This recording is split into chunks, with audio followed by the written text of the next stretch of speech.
barnaamijka falanqaynta siyaasadda ee arrimaha sirdoonka qodobada qaybtan aan kugula wadaagi doono waxaa ka mid a wararkii ugu dambeeya diyaaradaha dagaalka Israa'iil oo duqeymo xooggan ka geystay dhulka Falastiiniyiinta gaar ahaan marinka Gaza. Macluumaad ku saabsan duqeymaha halkaasi ka dhacay, ra'iisul wasaaraha Israa'iil oo eedeyn xooggan u jeediyay ururka Xamaas ee ka dagaalamaya dhulka Falastiiniyiinta. waxaa kaloo aan eegi doonaa macluumaadka iyo wararkii ugu dambeeyey cadeymo laga helayo markabkii dowladda Ruushka la sheegay in looga burburiyo dagaalada ka soconaya gudaha dalka Ukraine iyo qodobo kale ayaan qaybtan ku falanqaynaynaa. kusoo dhawo mar kale Maracadda Show kadib aragtidaada qodobka ku soo jeeta lana wadaag saaxiibadaada aad baad u mahadsan tahay. waxaynu ku hormari doonaa wararkii ugu dambeeyey ee dhulka Falastiiniyiinta.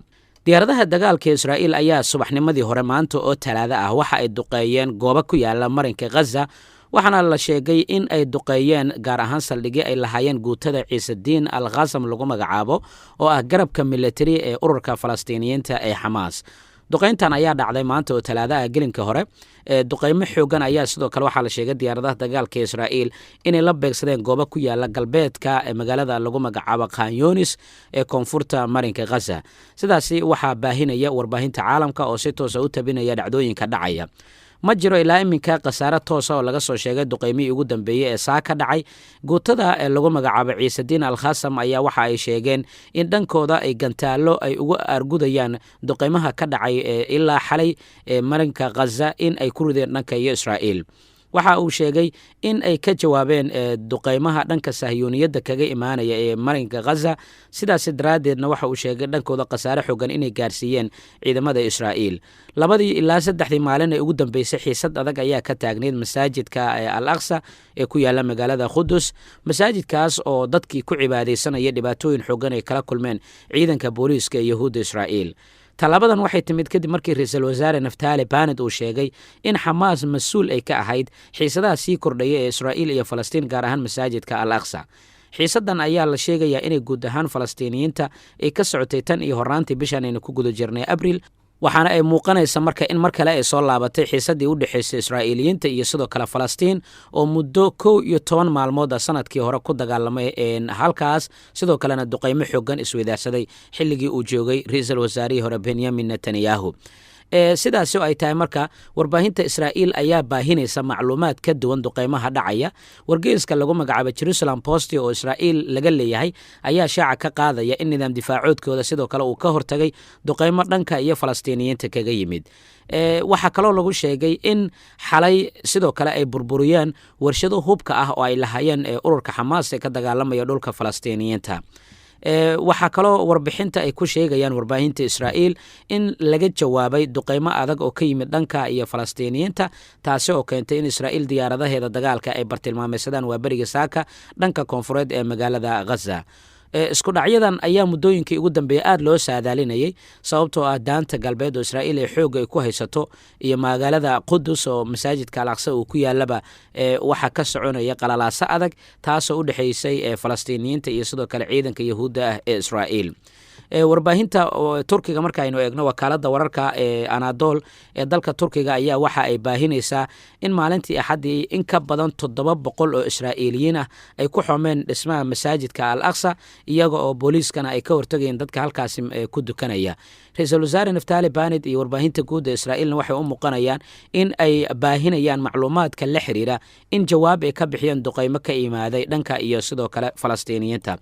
telefishinka Al Jazeera waxa uu baahinayaa xogta la xiriirta in duqeynta ay ka dambeeyeen Israa'iil diyaaradahooda dagaalkana si toos ah ay waabariga saaka ay u bartilmaameedsadeen dhismayaasha ku yaala dhanka koonfureed ee marinka Gaza.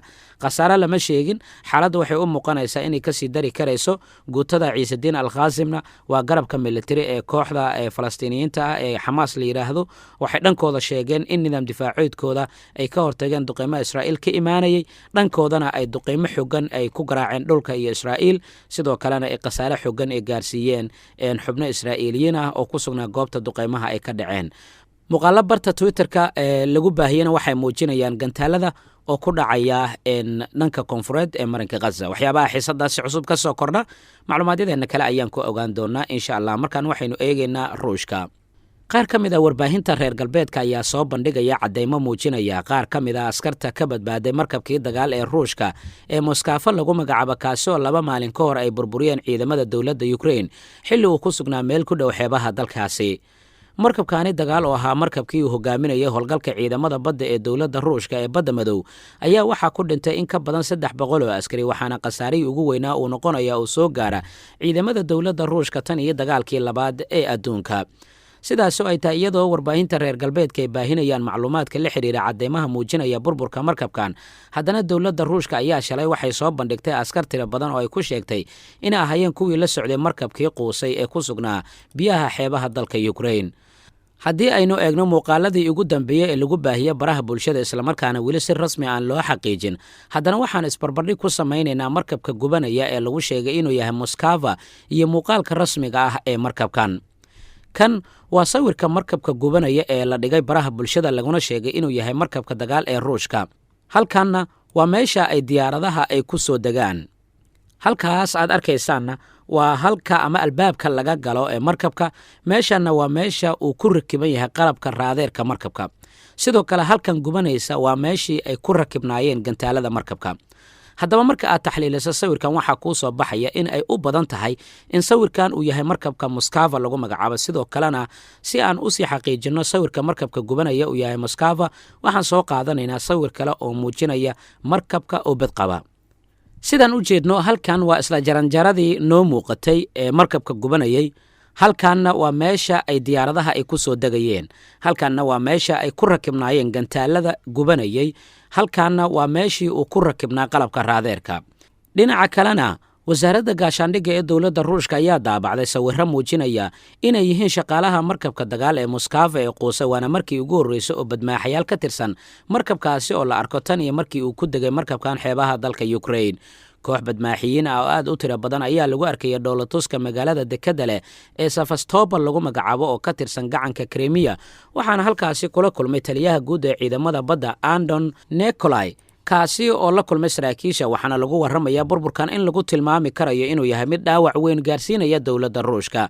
wasaaradda waxaa kaloo ay ku dhawaaqday in gelinkii dambe maalintii Khamiista in markabka Moskva uu u degay sababo la xiriira duufaanta badda kadib markii uu dab ka kacay ama rasaas halkaasi ku jirtay ay qaraxday. Ukraine waxay sheegtay in markabkaasi ay quusiyeen kadib markii 2 gantaal ay la haleeleen. inkastoo ruushka markaasi uu sheegay in shaqaalaha markabka la geeyay Sevastopol, haddana waa markii ugu horreysay ay soo bandhigaan caddaynta badbaadada badmaaxiintaasi. muuqaalka ayaana muujinaya Adam Yermenov iyo 2 saraakiil kale oo taagan goob ay ka socotay dhoolatus ay ku sugnaayeen ilaa 100 badmaaxiin ah. ninka lagu magacaabay Yevmenov ayaa waxa uu sheegay in saraakiisha iyo shaqaaluhu hadda ay ku sugan yihiin saldhigga lagu magacaabo Sevastopol ayna sii wadi doonaan adeegooda dhanka badda. mana jiro wax war oo ka soo baxay dhanka ruushka oo ku aadan khasaaraha ka dhashay dabkaasi ka kacay markabka iyo sidoo kale doonidii degtay. si kastaba sargaal Amerikaan ah oo aan magaciisa la sheegin oo ay soo xigatay wakaaladda wararka ee Reuters ayaa sheegaya in Washington ay rumaysan tahay inuu khasaaro uu jiro. Ukraine dhankeeda waxa ay sheegtay in kabtankii markabka ay rumaysan tahay in uu ka mid ahaa dadka ku dhintay ilaa iminka markabkaasi la xaqiijiyey in uu quusay. markabka lagu magacaabo Moskva waa mid qadiimi ah, waana mid ka mid ah kuwii la adeegsan jiray xilligii Sofiyeedka, waxaana uu qaadi jiray gantaalada, balse wuxuu ahaa markabka astaanta u ah ruushka ee badda madow tan iyo sanadkii 2000.